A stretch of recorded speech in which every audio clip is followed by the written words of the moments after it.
दोस्तों, आज के समय में अगर किसी अभिनेता के कपड़ों पर कोई टिप्पणी कर दे तो सोशल मीडिया पर तूफान आ जाता है। लेकिन बॉलीवुड में एक ऐसा अभिनेता भी हुआ जिसके सिर्फ कपड़े पहनने के अंदाज ने लड़कियों को इस कदर दीवाना बना दिया था कि कहा जाता है उनके काला कोट और सफेद शर्ट पहनने पर रोक लगाने की बातें होने लगी थी। सोचिए, एक इंसान जिसकी सिर्फ एक मुस्कान लोगों का चैन छीन ले, जिसकी चाल, उसकी गर्दन झुकाकर बात करने का अंदाज और उसकी आंखों की चमक लाखों दिलों पर राज करती हो।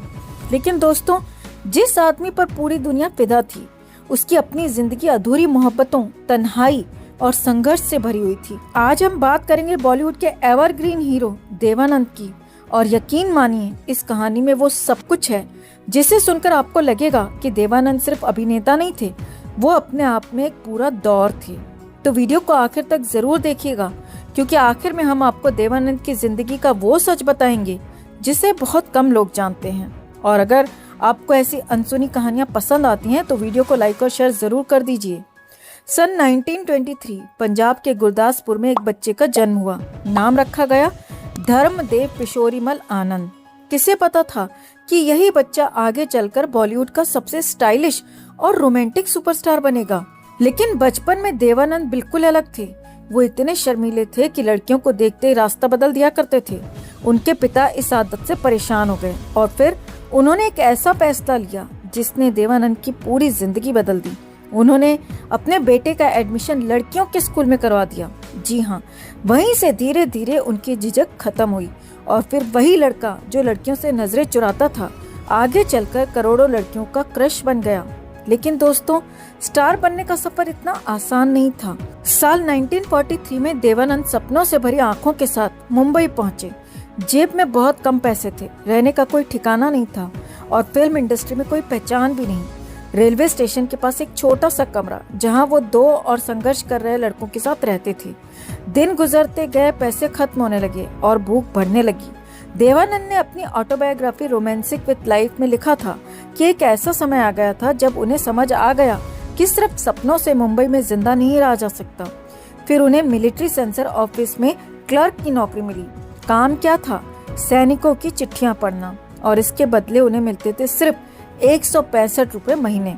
सोचिए दोस्तों, जो आदमी आगे चलकर करोड़ों दिलों की धड़कन बनने वाला था, वो कभी दूसरों के दर्द भरे खत पढ़ा करता था। लेकिन किस्मत धीरे धीरे करवट ले रही थी। उन्हें फिल्मों में छोटे मोटे रोल मिलने लगे और इसी दौरान उनकी मुलाकात हुई गुरुदत्त से। दोनों संघर्ष कर रहे थे, दोनों के पास सपने थे और दोनों ने एक दूसरे से एक वादा किया, अगर मैं पहले सफल हुआ तो तुम्हें मौका जरूर दूंगा। दोस्तों, आगे चलकर यही वादा बॉलीवुड के इतिहास में अमर हो गया। देवानंद को पहली बार फिल्म हम एक है में काम मिला। फिल्म फ्लॉप हो गई, लेकिन देवानंद ने हार नहीं मानी। फिर एक दिन मुंबई की लोकल ट्रेन में उनकी मुलाकात फिल्म निर्देशक शाहिद लतीफ से हुई। उन्होंने देवानंद को बॉम्बे टॉकीज बुलाया। वहीं उनकी मुलाकात हुई अशोक कुमार से और फिर उन्हें फिल्म जिद्दी में हीरो का रोल मिल गया। ये फिल्म सुपरहिट हुई और देवानंद रातों रात स्टार बन गए। लेकिन दोस्तों, असली फिल्मी कहानी अब शुरू होती है। देवानंद ने अपना खुद का प्रोडक्शन हाउस शुरू किया, नवकेतन। पहली फिल्म बनाई अफसर।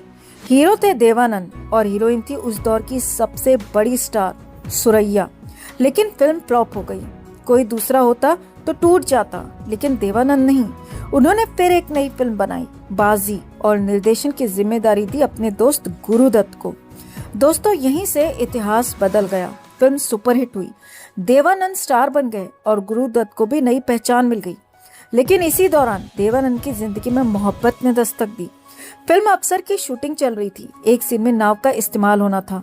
अचानक शूटिंग के दौरान सुरैया पानी में गिर गईं। सेट पर अफरा तफरी मच गई, लेकिन तभी देवानंद बिना कुछ सोचे पानी में कूद पड़े और सुरैया की जान बचा ली। बस यहीं से शुरू हुई बॉलीवुड की सबसे खूबसूरत प्रेम कहानियों में से एक।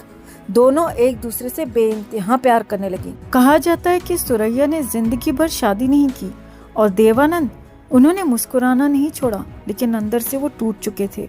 इसके बाद उनकी जिंदगी में आई कल्पना कार्तिक। दोनों ने शादी की, कुछ साल साथ रहे, लेकिन फिर रिश्तों में दूरियां आने लगी। उधर देवानंद का स्टारडम लगातार बढ़ता जा रहा था। सीआईडी, पेइंग गेस्ट, काला पानी, मुनीम जी, गैम्बलर, तेरे घर के सामने, एक के बाद एक सुपरहिट फिल्में। और फिर आया वो दौर जब लड़कियां देवानंद को देखकर पागल होने लगीं। दोस्तों, कहा जाता है कि जब देवानंद सफेद शर्ट और काला कोट पहनकर बाहर निकलते थे तो लड़कियां उन्हें देखने के लिए छतों से कूद पड़ती थीं, कुछ बेहोश हो जाती थीं और कुछ उनका पीछा करते करते सड़कों तक पहुंच जाती थीं। स्थिति इतनी पागलपन भरी हो गई थी कि उनके इस पहनावे को लेकर शिकायतें तक होने लगी।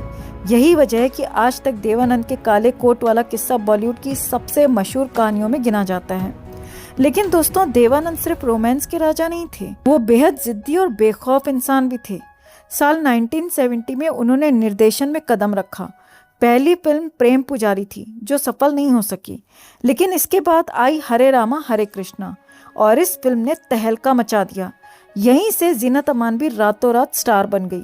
उस दौर में देवानंद और जीनत अमान के रिश्तों की खबरें भी खूब चर्चा में रहीं। लेकिन दोस्तों, एक बात देवानंद की जिंदगी में कभी नहीं बदली, उनकी कोई मोहब्बत पूरी नहीं हो सकी। फिर आया देश का सबसे विवादित दौर, इमरजेंसी। देवानंद ने खुलकर विरोध किया। सरकार ने उन्हें एक राजनीतिक कार्यक्रम में बुलाया, लेकिन उन्होंने जाने से इनकार कर दिया और फिर कहा जाता है कि दूरदर्शन और रेडियो से उनके गाने और फिल्में हटाई जाने लगी। लेकिन देवानंद झुके नहीं, वो दिल्ली पहुंचे और सीधे अपनी बात रखी। इतना ही नहीं, उन्होंने अपनी राजनीतिक पार्टी तक बना डाली, नेशनल पार्टी ऑफ इंडिया। उन्होंने सोचा था कि लोग उनके साथ आएंगे, देश बदल जाएगा, लेकिन राजनीति शायद उनके लिए नहीं बनी थी। कुछ समय बाद उन्होंने पार्टी बंद कर दी और फिर फिल्मों की दुनिया में लौट आए। दोस्तों, समय बदलता गया, राजेश खन्ना आए, फिर अमिताभ बच्चन का दौर आया, लेकिन देवानंद का अंदाज कभी पुराना नहीं हुआ। उनकी चाल, उनकी मुस्कान, उनका सिर हिलाकर डायलॉग बोलना, सब कुछ लोगों के दिलों में बस चुका था। और सबसे बड़ी बात, 88 साल की उम्र में भी उन्होंने बतौर हीरो फिल्म की चार्जशीट। सोचिए दोस्तों, जिस उम्र में लोग बिस्तर पकड़ लेते हैं, उस उम्र में देवानंद कैमरे के सामने खड़े थे। शायद इसीलिए उन्हें एवरग्रीन हीरो कहा जाता है। 4 दिसंबर 2011 लंदन में देवानंद ने आखिरी सांस ली। लेकिन सच कहें दोस्तों, कुछ लोग कभी नहीं मरते, वो अपनी फिल्मों में जिंदा रहते हैं, अपने अंदाज में जिंदा रहते हैं और लोगों की यादों में हमेशा सांस लेते रहते हैं। देवानंद भी उन्हीं लोगों में से एक थे, एक ऐसा इंसान जिसने गरीबी देखी, भूख देखी, टूटा हुआ प्यार देखा, राजनीति देखी, स्टारडम देखा, लेकिन जिंदगी से मोहब्बत करना कभी नहीं छोड़ा। दोस्तों, अगर आपको भी लगता है कि देवानंद जैसा स्टार दोबारा पैदा होना मुश्किल है, तो वीडियो को लाइक और शेयर जरूर करिएगा और कमेंट में जरूर बताइएगा देवानंद की आपकी सबसे पसंदीदा फिल्म या गाना कौन सा है। चैनल पर नए हैं तो सब्सक्राइब और बेल आइकन जरूर दबा दीजिएगा, क्योंकि हम आपके लिए ऐसी दिल छू लेने वाली और अनसुनी कहानियां लेकर आते रहते हैं।